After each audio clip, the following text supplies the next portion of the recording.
dogs. Still holding on to Wi-Fi like Obama to a white guys. Temper in the center of window filled with some white lies. But that's politics, gets colder than the wild state. There's so many multitasking. Hello, and welcome to another episode of Inside the Six with Ian and Thomas. Got some news today. Champions League. There is no Champions League this week. There will be next week. And there is actually a lot of news that I found surrounding the Premier League. Again, for some reason, a lot swirling around Chelsea. Yeah. In fact, there wasn't actually much about Antonio Conte this week. And actually, I'd like to start with that. They lost to the league leaders, Man City, 1-0. And obviously, that was kind of, I guess, to be expected. You know, City's been demolishing teams from the start. But what I thought was surprising was actually Eden Hazard came out after the game and said, I was not the right person to be playing in that match. Yeah, I did see that. He came out and verbally, berated, Antonio Conte, saying, he's like, you should not have played me. You should have played Alvaro Morata or Olivier Giroud. He did say that. They're the taller people. They could have won those high balls that I can't win because I don't have the height. And that kind of, I guess is sparking more interest because he also came out a couple of days after the day after the game and said, I'm ready to move to Real Madrid. Yes. He apparently he's in serious talks with them apparently. Done with Chelsea. And it is what it is. Yeah, I did see that, and he's a little upset, and he's not the only one. There's several members of the team who are a little upset with the tactics right now that Antonio Conte is putting into practice, and it's because they don't have that dominating presence that everyone knows Chelsea for. And it's sad, they're not the team that I follow, but at the same time, when you see a team like Chelsea who has the talent that they do, I mean, they have a $300 million starting 11. Exactly. They should be walking all over teams too. Granted, it was Manchester City. I expected to see a battle. I didn't see that. I didn't see it from City even. Even City seemed a little bit City kind of. They don't need the points, but at the same time, they don't have the league title cinched up just yet. They still have some work to do. In fact, you sent me something the other day. They need to win now their next 4 games. 4 more wins and they've got it clinched. And we've been saying since we started doing this podcast that they've basically got it, wrapped up. But they don't, not quite yet. They still have a little bit more work to do. And I think, this Chelsea game was, I think, their last big test. I think the rest of the season is easy pickings. They've got Stoke, Brighton, Everton, and then they have one more big test against United. If they win those 3, they could potentially clinch the title against their crosstown rivals. Yeah. Which would be huge for them. And obviously, Jose Mourinho and the Red Devils are going to be trying their best to prevent that. And if they don't clinch it there, then they have to go against Tottenham, which I think would be a good game. But in that game, I'm going to be rooting for City, just the way that they have been dominating. I enjoy watching Manchester City play.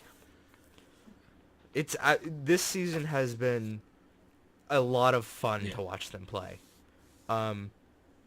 Obviously I'm not a City fan, so I don't say that with a light heart. I say that as a Chelsea fan, but but also a soccer fan. Someone who enjoys seeing teams, go through their season in a dominant way. A lot like Barcelona does with like a lot of their seasons. They've always been a dominant team. In fact, they're a lot like City this season, where they're not losing games. They are going in with the intention to win and take points away, and they do it week after week after week. And it's fun to actually see that happen, but it's it's also, devastating to see, a team like Chelsea, who was dominant last season, struggling the season after. Yeah. You don't want to see that. And I saw something else. There were, a lot of critics who were, bashing Antonio Conte. And what I thought was funny is Jose Mourinho, who is known for not being friends with Antonio Conte. And, they've actually had, clashes on the pitch. Jose Mourinho came out and said, hey, leave I saw alone. a couple of articles these about are the that. champions. I mean, these are the champions of England we're talking about here. And they are still the champions of England as of now. That's not going to change. That's not the kind of gesture I would think of seeing from. Yeah, Jose I had to read the article to he's make sure always I wasn't getting my chain pulled. Mm-hmm. Yeah, I saw that. I was like, that's not Jose Mourinho. That's someone else. And it's not something you normally see from him. He's always the cocky, haha, F you kind of guy. Yeah. And that's another reason why I never really liked him as a Chelsea manager. I was glad he was there for that one season. They got a trophy, and it just kind of, and then it went downhill after that, which is what I'm seeing again this season. Is a downhill fall from the Blues after a title season. Well, and I think because of stuff like Eden Hazard coming out, and he wasn't the only one saying he doesn't understand the tactics. I think at this point Antonio Conte is as they say, losing the dressing room. Eden Hazard was not the right person to play, with that kind of a tactic. They sat really deep and they defended really deep. That's not the kind of the football that Chelsea plays. They play an attacking, fast-paced football, and they took Eden Hazard out of the game with that. He had almost no time. Absolutely. His statement was, "I could have played for 3 hours and never touched the ball." I watched the match. Yep. And I think we were 30-something minutes in, and they said Pedro had touched the ball twice. And I think at that point, Eden Hazard had not touched the ball. And that's not, coming from, an elite player like Eden Hazard, those are big words. That's a big statement to say, hey, I think I'm a pretty decent player. Yeah. But this isn't my fit. We need to play better football, and this is not how we do it. We need to find something else. And I think it's exactly and I think the big thing that they had last season going for them was, the Italian football, the 3-4-3, crazy, unheard of formation in English Premier League that kind of took the league by storm, and people couldn't really figure out how to defend it, and they kind of struggled to find ways to attack against it as well. And what I noticed with the game this weekend, Chelsea didn't do the 3-4-3 this time. I think that's how it was originally set up. But by the time they got underway, I'm watching the match, and it literally looked like a 5-4-1. And Eden Hazard was just standing out there. Mm-hmm. This guy could have brought a picnic lunch. He was sitting out in the middle of the grass with nothing to do. He and Ederson probably could have, sat and played a game of chess. For the first half. And as a goalkeeper, I've played games like that, and I don't enjoy those games. As a goalkeeper, I hate the games where I could, sit down inside my 6 or on my penalty spot and eat a sandwich for the entire game and be fine with it. I hate those games. I hate watching games like that too. Yeah. Because it's not fun. It's not fun to watch, and that's what I've always loved about the Premier League is. It's usually a fun league to watch. All the teams, when they play each other, they usually battle it out. And it wasn't that kind of game this week. No, it was definitely not. It was a pretty disappointing match. But. Another big game this week was the Man United Crystal Palace game. I'm obviously, Man United pulled away with the 3 points, but Crystal Palace didn't. No, they took it to him. And you could tell Jose Mourinho was unimpressed with the way. The goals that Crystal Palace scored were not the scrappy, crappy goals. there was build up and there was intent, and they followed through. It was just it was surprising, that Wilfred Zaha was not part of any of it. I mean, he wasn't even dressed. But the goals were great. Crystal Palace has never beaten Man United though in the Premier League. They're 13-0-2. So the closest they've gotten was a draw.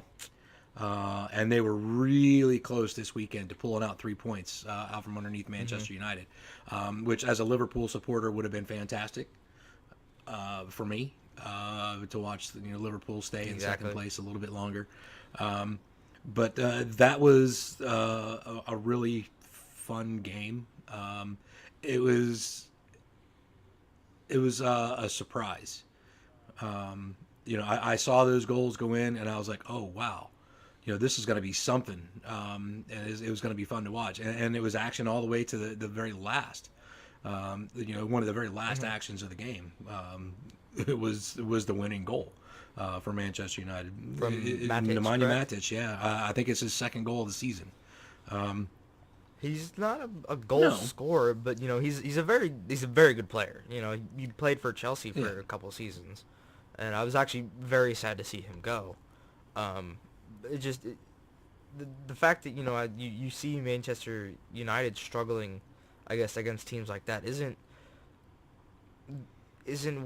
their usual place.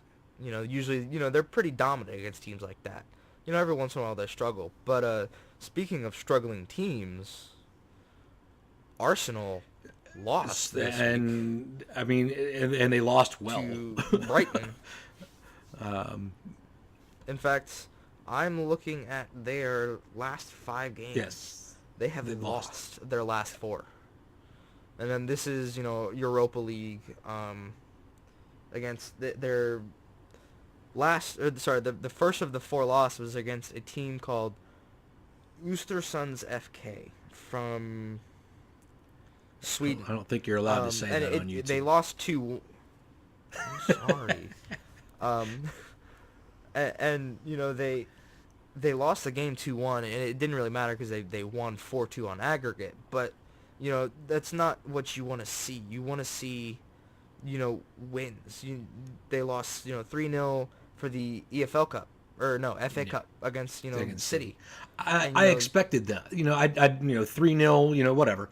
I expected them to have a hard time against Manchester City, but to struggle a lot against Brighton and Hove Albion. I did not expect them to go up 2-0 against Arsenal. Petr Cech came out with a tweet, basically, criticizing himself. He's like, as a top level goalkeeper, I should not be letting in, 2 goals like that. It's unacceptable. And I'm starting to, think 2 things about Arsenal right now is, one, is it time for Petr Cech to retire? Yes. He's obviously getting pretty old. I don't think it's time for him to retire. If he wants to keep playing, I think he would need to go down to a lower league.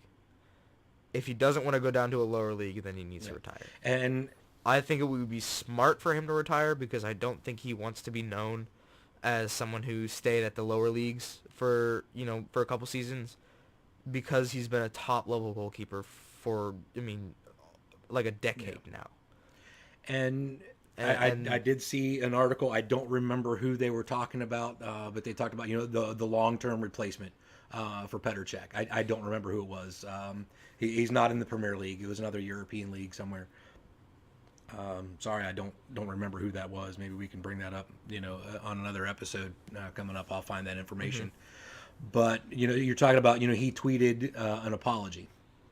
I actually read an article about the Arsenal players, after poor performance, are tweeting to the fans, "Hey, we're sorry. We really wanted to do better. We wanted to put on a better performance for you. Sorry, we didn't do it." And the fans are responding with, "We're tired of the apologies.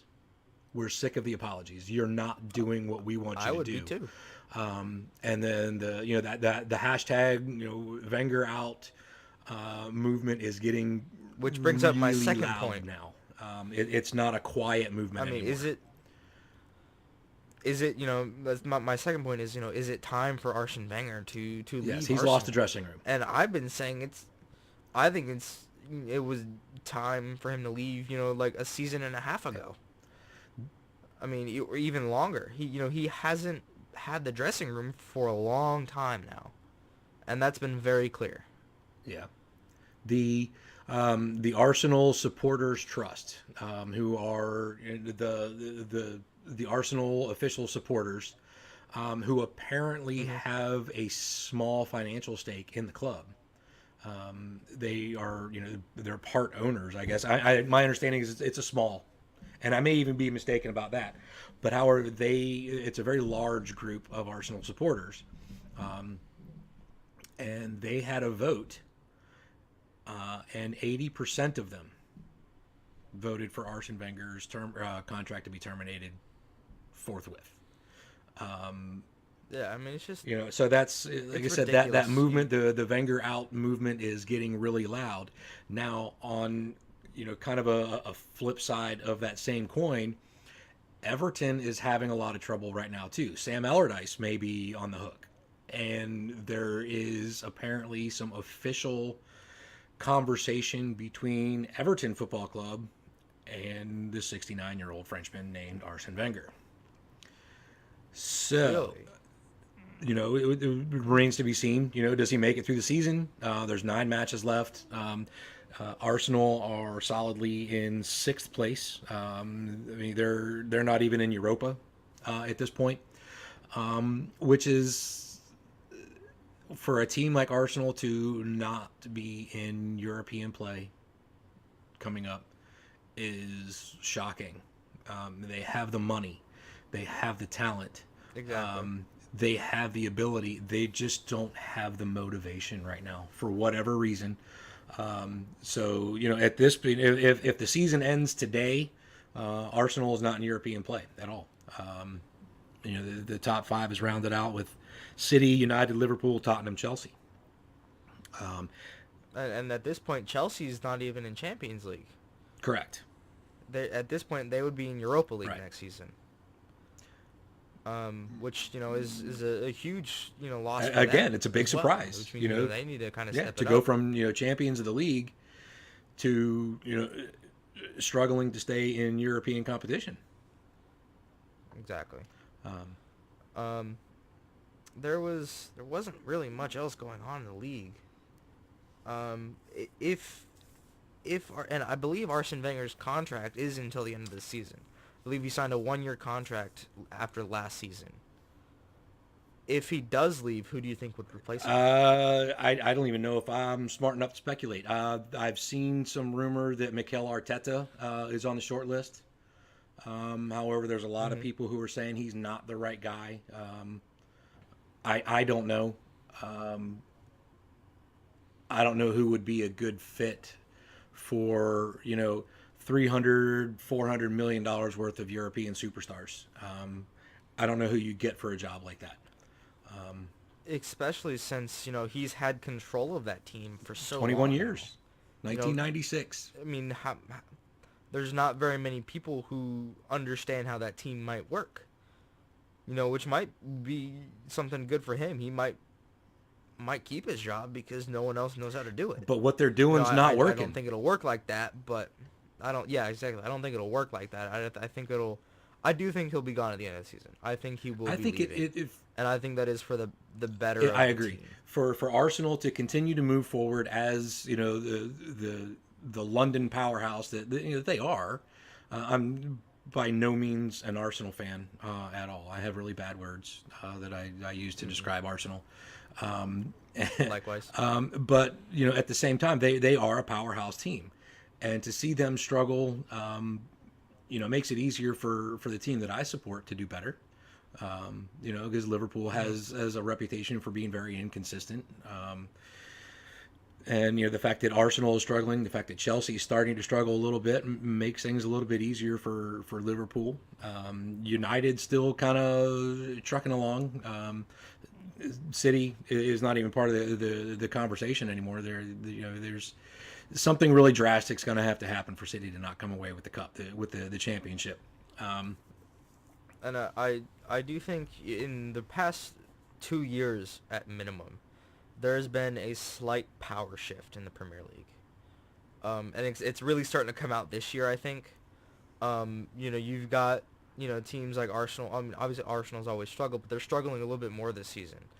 Chelsea's starting to struggle again.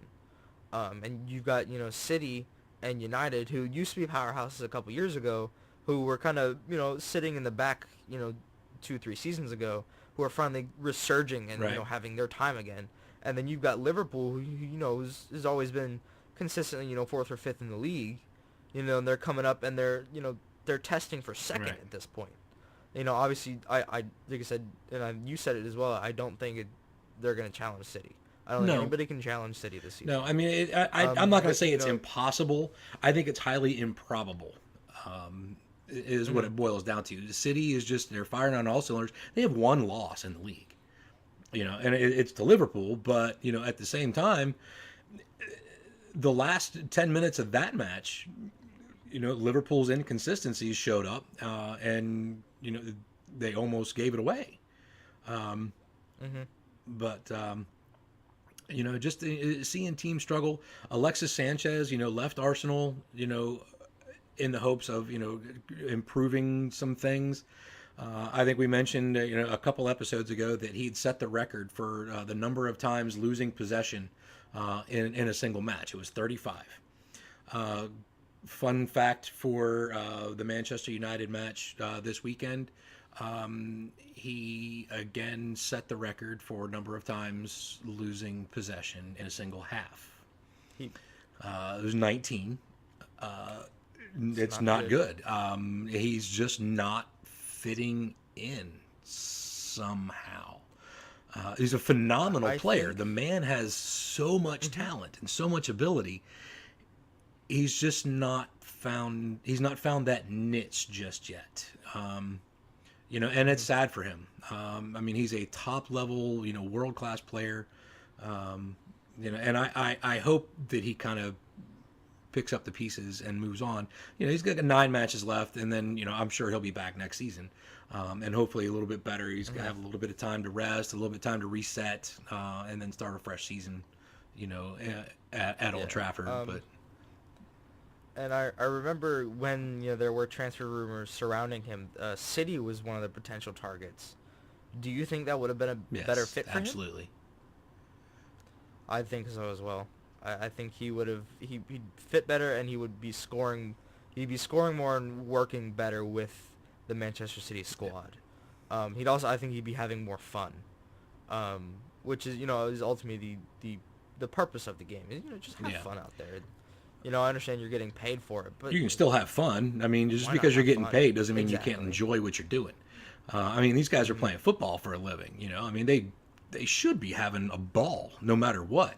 And it's kind of hard to watch guys like that struggle. It's hard to watch guys like Eden Hazard say, listen, I've been with this team for so long, but this isn't working for me. I got to go somewhere else and start over. I mean, it's not like he's going to lose his skill or his ability or anything. He's just going to have to find a new rhythm. And it might be better for him in the long run. Is it going to be kind of sad to see him leave the Premier League? Sure. But, in order for him to go somewhere where, like you said, he can have a little bit more fun and enjoy himself, because the tactics he's playing under right now aren't for him. Those kind of balls that were going into the dangerous areas, and there were very few of them, were more apt for, guys like Olivier Giroud, who are, what I call the poacher scorers. They don't make those amazing, creative runs. He just happens to be where he's supposed to be, when he's supposed to be there, and he gets to the ball first, and that's how he scores his goals. Which is what Eden Hazard was talking about. He's saying, that's the way that if that's where we're going to play, then you need to play someone who's going to play like that. Some other news, MLS started back up this season or this week. Big news there. I personally don't follow MLS. Nor me. I don't even have a team that I support. I mean, I guess the closest team to us is Atlanta, correct? Yes. Now we've got NCFC in Raleigh, or the USL affiliate that we have. It's officially Division 2. But yeah, I think I think that would be the closest we have for MLS would be Atlanta. There were some new teams this season. That was a big a big shift in the way it was played for LAFC. Yeah, Is one of the new teams. Personally, I do like their jerseys. I haven't seen them. The simple black with gold pinstriping. Nice. I think if it was possible to take off the YouTube TV sponsorship, it'd make it so much better. Just because it kind of clashes with the black and gold, but obviously they can't do that. They're getting millions of dollars from them. Thanks, YouTube. But I do like their jerseys. If you have a chance to look at them, check them out. If you live in LA, go see a game. It's going to a live football match is always a rewarding experience. I mean, you there is nothing that compares to going to a live football match, and you got to go to the right ones. You can't, and you got to do it right as well. You can't just go to a game and sit like you do a football game, like American football game. You've got to stand up, cheer with the crowd, chant, bring drums, have fun with it. I remember me and Ian would go to Port City Firm, which is the supporters club of the Hammerheads. We'd have drums and cowbells and smoke bombs, and it was insane in our supporters section. And I absolutely miss that. If there is ever a team to come back into the North Carolina area that was a big professional team, I would absolutely go and see them. But alas, we do not, and there's nothing we can do right now. But with that, there will be some Champions League news coming up next week. We do have, the big conclusion of the Real Madrid PSG, which I think will be a fantastic game to watch. And there will also be news on the Tottenham game. I can't remember who they're playing. Juventus. That'll be a good. That's right. And then you've also got the Man City Basel game, which I think is probably already closed up, as it's 4-0 aggregate in City's favor. And then the conclusion of the Liverpool-Porto match, which, again, is probably closed up in a 5-0 aggregate towards Liverpool. With that, I think we're out of news for the week. I have just little snippets. Just one thing that Fiorentina captain apparently passed away very suddenly in his sleep over the weekend. David Yes, I forgot to mention his name. Sorry. But the really cool news there, if there's something cool about someone passing away at the age of 31 while he's sleeping, is the fact that Fiorentina has made the official move that they will officially pay his salary to his wife and newborn daughter, basically forever, which is really cool. That's class. Fantastic move. And just another feel-good little thing, Mohamed Salah, the African Player of the Year, 3 or 4 times PFA Player of the Month, and one of my favorites, the Egyptian magician, donated £500,000 to a hospital in his hometown so that they could buy a bone marrow transplant machine. So yeah, that was really cool. But other than that, I really don't have much. If you get a chance to read some of the Twitter feed from the Arsenal match and you feel like a little giggle, go for it. There was apparently something brought up about Mesut Ozil, yanking his gloves off and throwing him to the ground after the second goal for Brighton and Hove Albion got scored. Somebody actually started a Twitter feed called Ozil's Gloves, and I did see that. And the only tweet on the feed was, "We didn't get thrown, we jumped." So yeah, it's just stuff like that. I mean, there's some creative folks out there, and we really appreciate their input into the football world because this is fun. It's supposed to be fun all the way around. Every now and then you get some bad news, but you get a lot of good news and a lot of fun stuff. And that's what we hope to, Thomas and I, to pass along to all of you. And we really appreciate you watching. Very, very big shout out to the super cool fellow who wrote our intro and outro music. His name is Macrophonic MC.